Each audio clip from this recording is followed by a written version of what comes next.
Ngayong umaga nga pala kakabsat, papunta tayo sa LTO para palitan natin tong green plate number natin. Kahit kumanan na nga tayo dito sa East Avenue. Bago nga pala tayo pumunta sa LTO kakabsat, dapat may appointment na tayo sa LTO tracker. At dapat dala na rin natin ang ating requirements. Xerox copy nga pala kakabsat ng ORCR, tsaka 2 valid ID.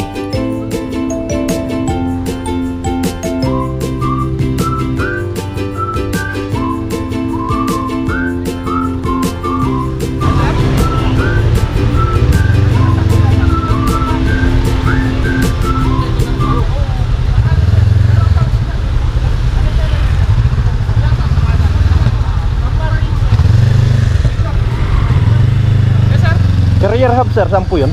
Dulo, kaliwa, sir. Career hub. Dulo, kaliwa. Sige po, thank you sir.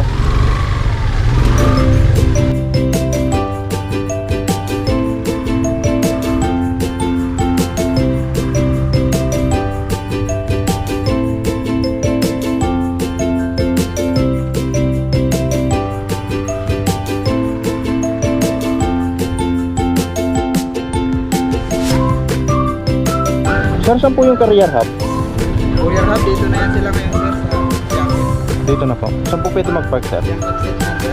Kaliwa kayo dyan. Dire-diretso nyo lang. Huwag kayong lalabas. May parking nga po doon. Tapos saan po banda dito sir? Ito. Thank you sir.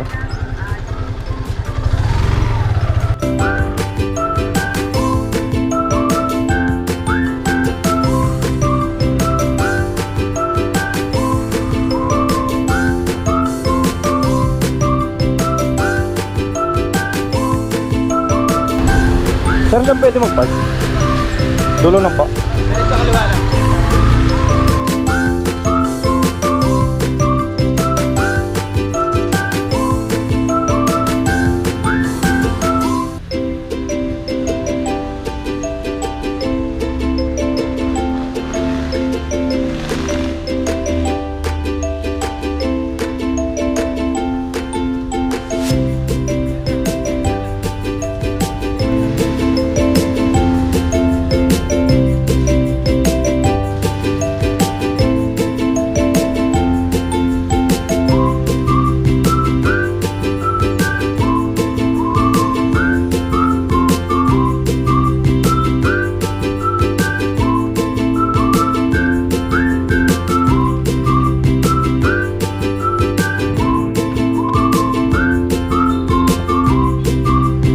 Dito na sa mismong chapel kakabsat, ang kuhanan natin sa mismong tapat ng land bank.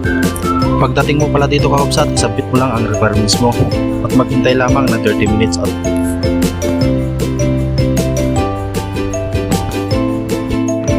at sa wakas kakabsat, nakuha na rin natin ang ating white plate number.